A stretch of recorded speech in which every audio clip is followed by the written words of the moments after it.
साथियों, जैसा कि बात करते हैं, आपका सीएचएसएल का एग्जाम हो रहा है और आप काफ़ी ज़्यादा परेशान होंगे, ये मुझे पता है साथियों।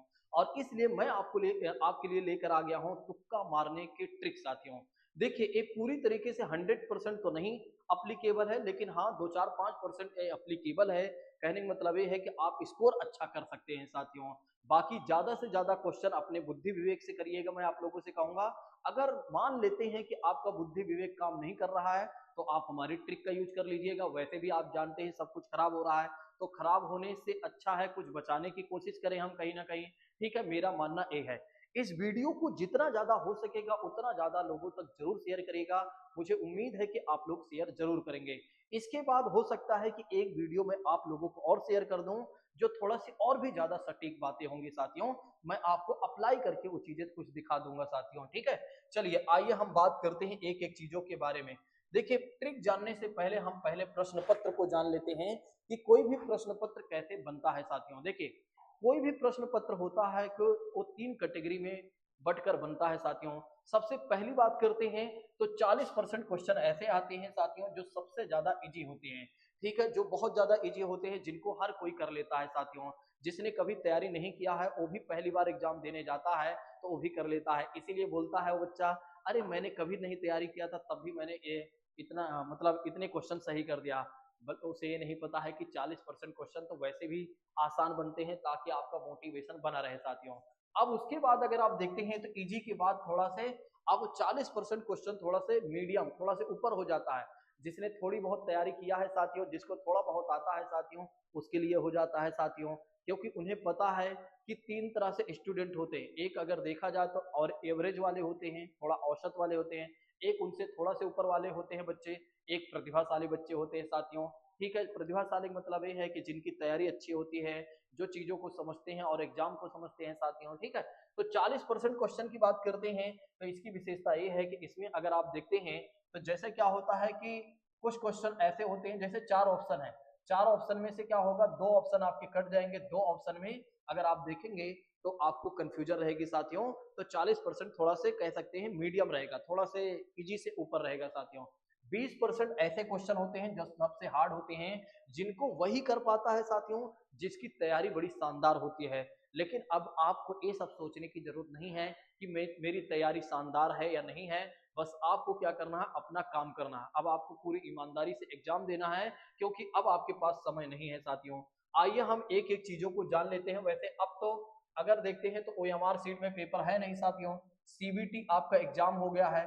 ठीक है, कंप्यूटर बेस्ड एग्जाम की बात करते हैं। तो आइए हम एक एक चीजों को जानने का प्रयास करते हैं साथियों। ठीक है, एक एक स्टेप के माध्यम से सारी चीजों को समझते हैं। सबसे पहला स्टेप क्या कहता है, सबसे पहला स्टेप ये कहता है कि साथियों सबसे पहली बात यह है कि किसी भी सवाल का सही जवाब ऑप्शन ए बहुत कम होता है।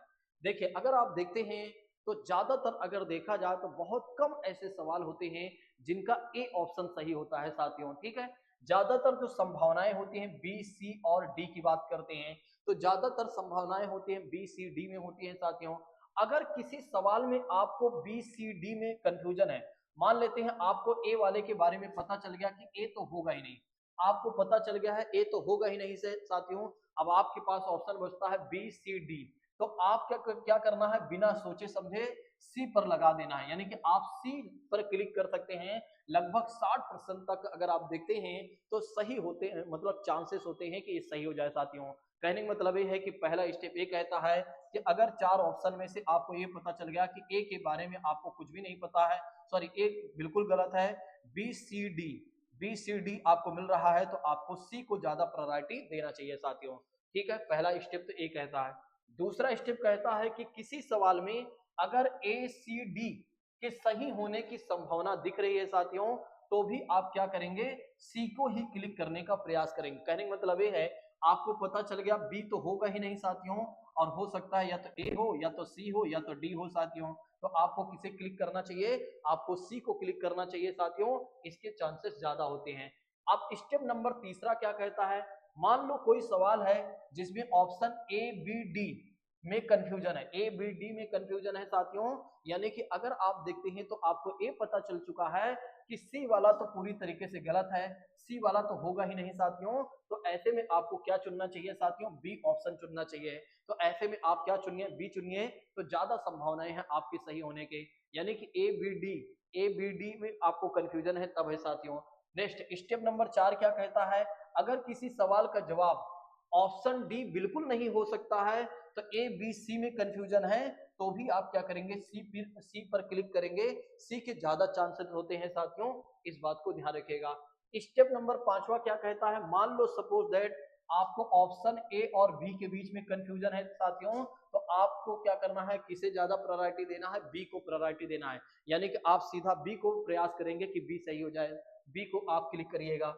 अब स्टेप नंबर 6 कहता है साथियों, जिस सवाल में ए और डी में कंफ्यूजन हो, तो आपको ए को नहीं चुनना है, ऑप्शन नंबर डी को ही चुनना है साथियों, क्योंकि कहीं ना कहीं डी के ज्यादा चांसेस होते हैं। तो ध्यान रखिएगा, अगर आप क्वेश्चन करते समय देखें कि ए और डी में कंफ्यूजन है, तो आप क्या करें, डी को ही बेस्ट मानकर चले साथियों। 7वां स्टेप कहता है कि आपको ए और सी में सही होने की संभावना किसकी ज्यादा लग रही है, तो आप अगर देखते हैं कंफ्यूजन है तो सी को ही चुने साथियों। ए और सी में अगर आपको लगता है तो आप सी को ही चुने, आपका काम होने के चांसेस हैं साथियों। चलिए स्टेप नंबर 6 के हिसाब से देखिए, जैसे जिस सवाल में ए और डी में से कंफ्यूजन हो, तो आप किसे चुनेंगे, डी को बेस्ट चुनेंगे। देखिए जैसे क्वेश्चन देखिए, निम्नलिखित में से गुप्त वंश के राजाओं का कालक्रम यानी कि कह सकते हैं इसे व्यवस्थित क्रम में आप लगाइए साथियों। ठीक है, पहला ऑप्शन कहता है श्रीगुप्त, दूसरा चंद्रगुप्त, फिर स्कंदगुप्त, समुद्रगुप्त की बात करते हैं। बताइए इसमें आप कौन सा सही जवाब देंगे, आपको सीधा दे देना है, डी दे देना है, कुछ नहीं। देखिए सबसे पहले नंबर पर गुप्त वंश का संस्थापक श्रीगुप्त आ जाएगा, फिर चौथे नंबर पर चंद्रगुप्त द्वितीय आएगा। देखिए चंद्रगुप्त प्रथम आएगा, चंद्रगुप्त प्रथम आएगा। देखिए गुप्त वंश के संस्थापकों में गुप्त वंश के संस्थापकों में यदि आप देखेंगे सबसे पहले श्रीगुप्त आएगा, फिर उसके बाद घटोत्कच आएगा, फिर चंद्रगुप्त प्रथम आएगा। कौन आएगा, चंद्रगुप्त प्रथम आएगा। ऑप्शन में आप देखिए कि चंद्रगुप्त प्रथम है ही नहीं, चंद्रगुप्त प्रथम है नहीं साथियों। फिर उसके बाद अगर आप देखते हैं तो चंद्रगुप्त प्रथम के बाद कौन आएगा, समुद्रगुप्त आएगा। कौन आएगा, समुद्रगुप्त आएगा, जिसे भारत का नेपोलियन कहा जाएगा। तो आप देखिए कि पहला तो ए सही हो गया, फिर दूसरा यदि आप देखते हैं तो ए सही हो गया साथियों। ठीक है, यानी कि चौथा सही हो रहा है। ठीक है, ये देखिए 1 और 4 सही हो गया। फिर उसके बाद अगर आप देखते हैं तो तीसरे नंबर पर आपका चंद्रगुप्त तृतीय आ जाएगा, चौथे नंबर पर आपका ए आ जाएगा। तो इस हिसाब से अगर आप देखते हैं तो यहाँ पर डी सही हो जाता है। जब आपको ए और डी में कंफ्यूजन हो साथियों, तो ऐसे में आपको क्या करना है, डी को ज्यादा प्रायोरिटी दे देना है, इस बात को ध्यान रखिएगा साथियों। ठीक है, यदि किसी प्रश्न का उत्तर आपसे हल नहीं हो रहा है, तो उसमें डी ऑप्शन में से इनमें से कोई भी दिया हो तो डी को तुक्का लगाना सही होगा, इसकी संभावना ज्यादा होगी साथियों, इस बात को ध्यान रखिएगा। अब देखिए एक और बात ध्यान रखिएगा, सबसे ज्यादा पूछा जाता है, एक और बात ध्यान रखिएगा। देखिए यदि किसी प्रश्न का हल आपसे नहीं निकल रहा है और उनमें से कोई विकल्प में ये लिखा है कि उपरोक्त सभी, यानी कि उपरोक्त सभी वाला ऑप्शन दिख रहा है, तो आपको इसी को सही करना है, उपरोक्त सभी को ही एक तरह से लगाना है साथियों, क्योंकि इसकी संभावना बहुत ज्यादा होती है। ठीक है, इस बात को ध्यान रखिएगा, भूलिएगा नहीं। आपके मन में कई बार यह सवाल उठता है कि ए बी सी डी में सबसे ज्यादा सही ऑप्शन कौन सा होगा, तो ए बी सी डी में अधिकांश में बी की भी संभावना ज्यादा होती है। कई बार ऐसा होता है चारों के बारे में नहीं पता होता, लेकिन आपका मन कुछ कहता रहता है, तो आपको क्या करना है, बी लगा देना है साथियों।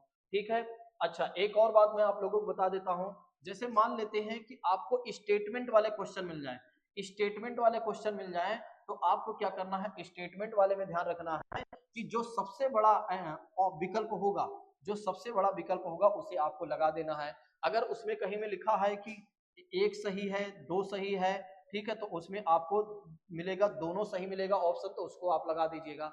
चलिए इसकी एक वीडियो मैं आप लोगों को अप्लीकेबल वाली बनाकर दे दूंगा। ठीक है, इसकी एक वीडियो मैं आप लोगों को और दे दूंगा, और हो सकता है कि इससे आपके और ज्यादा क्वेश्चन सही हो जाए। देखिए मेरा मानना है कि वैसे भी अगर चीजें बिगड़ रही हैं, तो एक बार क्यों ना हम दिमाग लगा के चीजों को अच्छा करने का प्रयास करें।